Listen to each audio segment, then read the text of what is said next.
సాక్ష్యముతో అని చెప్పే సంతోషం గురించి మనం చూస్తారు. ఏమిటంటే మొట్టమొదటిగా ఎల్లప్పుడూ మీరు సంతోషముగా ఉండండి.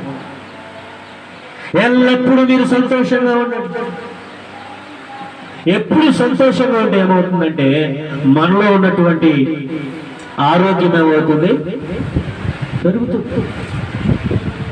మనలో మంచి జాయ్ఫుల్ హార్మోన్స్ పెరుగుతాయి, ఆరోగ్యవంతంగా ఉంటాం. సంతోషంగా ఉండడం ద్వారా దేవుడి యొక్క కృపను ఇంకా అధికముగా చూడగలుగుతాం. సంతోషంగా ఉంటే దేవుని సన్నిధిలో మనం ఇంకా అద్భుతముగా ఆరాధించగలుగుతాం. ఎల్లప్పుడూ సంతోషించండి, అది సాధ్యమేనా? మీరు చెప్పండి. ఎల్లప్పుడూ సంతోషించడం సాధ్యమేనండి అన్నవాళ్ళు చెప్పండి. కష్టం, కష్టం. ఎల్లప్పుడూ సంతోషపడి కష్టం. కానీ పౌలు గారు అంటున్నాడు సంఘంతో ఉండండి అంటున్నాడు కదా, మరి ఉండండి అంటున్నాడు కదా, మరి మీరేమో కుదరదండి అంటారు, సాధ్యం కాదండి అంటున్నారు. ఆయనే ఉండమంటాడు. సాధ్యము కానటువంటి వాటిని, మనం చేయలేనటువంటి వాటిని మన మీద భారంగా పెట్టేవాడు కాదు కదా దేవుడు. మరి దేవుడు ఉండమంటున్నాడు, మనమేమో కుదరదంటున్నాం.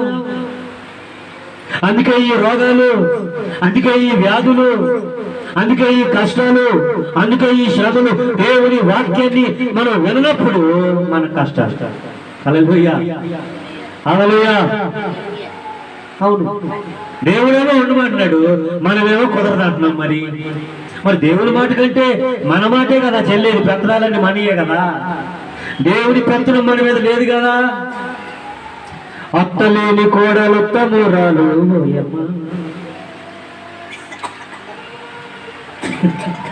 కోడలేని అత్త గుణవంతురాలి. అసలు అత్తుంటేనే కదా నీ వ్యవహారం తెలిసేది. దేవుడి దయ వల్ల పోయిన సంవత్సరం మా అత్తగారు చచ్చిపోయిందండి. ఎవరి దయ వల్ల అంటే దేవుడి దయ వల్ల చచ్చిపోయింది. ఇదో కాంట్రవర్సీ. మనం ఉత్తమురాలని ఎట్లా తెలిసింది?